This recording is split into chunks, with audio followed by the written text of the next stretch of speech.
Ketika lagi nongkrong bareng teman-teman muslimku, aku sering kali ditanyakan seperti, "Bro, lu percaya nggak Yesus itu Tuhan?" Terus aku jawab, "Gua percaya Yesus itu Tuhan dan Allah." Mereka juga nanyakan seperti, "Kalau lu percaya Yesus itu Tuhan dan Allah, kenapa Yesus itu berdoa? Bukankah seharusnya Allah itu tidak berdoa, Tuhan itu tidak berdoa? Karena kepada siapa Tuhan atau Allah itu berdoa? Kepada Allah yang lain? Kepada Tuhan yang lain? Atau itu hanya membuktikan bahwa Yesus bukanlah Allah atau bukanlah Tuhan?"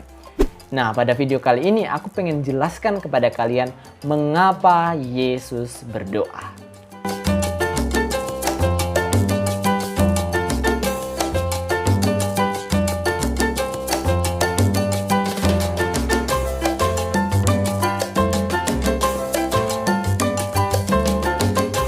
Shalom Aleichem Beshem Yeshua HaMashiach. Assalamualaikum Bismi Yeshua Masih.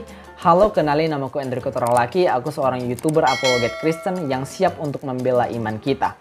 Nah, pada video kali ini aku pengen jelaskan kepada kalian mengapa Yesus berdoa. Sebelum kita lanjut kepada jawabannya, kita harus memahami dulu kodrat Yesus Kristus sebagai Allah dan sebagai manusia. Jadi kita sebagai orang Kristen percaya bahwa Yesus sebagai firman Allah atau kalimatullah atau logos adalah Allah itu sendiri. Di mana bukti bahwa Yesus adalah Allah sebagai firman Allah? Di mana bukti Yesus adalah Allah?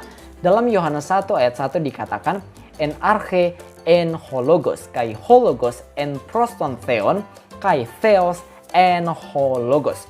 Pada mulanya adalah firman, dan firman itu bersama-sama dengan Allah, dan firman itu adalah Allah. Jadi jelas di sini bahwa Yesus sebagai firman Allah adalah Allah itu sendiri. Namun meskipun Yesus adalah Allah itu sendiri, tidak bisa dipungkiri bahwa dia adalah sepenuhnya manusia. Karena apa? Di dalam Yohanes 1 ayat 14 dikatakan, "Dan firman itu telah menjadi manusia dan diam di antara kita." Atau dalam terjemahan lain dikatakan telah menjadi daging. Jadi firman Allah yang adalah Allah ini sendiri telah menjadi manusia atau telah menjadi daging dan diam di antara kita. Atau dalam bahasa Arab bermutajasad, menjadi manusia. Oleh karena itu kita percaya bahwa Yesus itu adalah sepenuhnya Allah dan sepenuhnya manusia. Di dalam kodratnya sebagai manusia, ia melakukan hal-hal yang dilakukan oleh manusia seperti lapar, haus, kecapean, tidur, atau mati. Jadi dalam kemanusiaan dia melakukan hal-hal yang dilakukan oleh manusia. Tetapi di dalam keilahiannya dia melakukan hal-hal yang dilakukan oleh Allah seperti mengampuni dosa, membangkitkan orang mati, atau menebus dosa. Nah, kembali kepada pertanyaan mengapa Yesus berdoa. Di dalam kemanusiaan Yesus, Yesus berdoa agar menunjukkan kepada kita manusia bagaimana seharusnya manusia berdoa kepada Allah.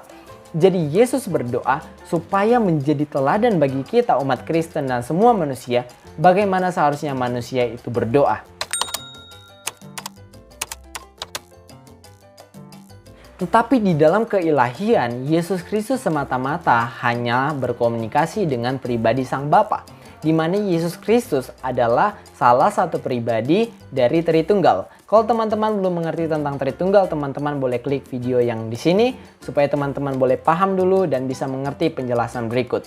Nah, singkatnya, sebagai salah satu pribadi dari Tritunggal, Yesus Kristus itu berkomunikasi dengan Sang Bapa. Di mana komunikasi ini atau jalinan hubungan antara Sang Bapa, Sang Anak, dan Sang Roh Kudus itu telah terjadi sebelum Yesus nuzul menjadi manusia.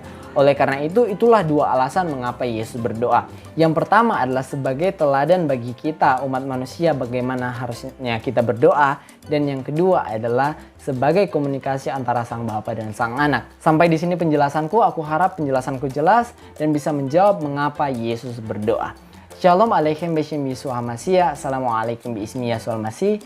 Salam sopan santuy. Dadah.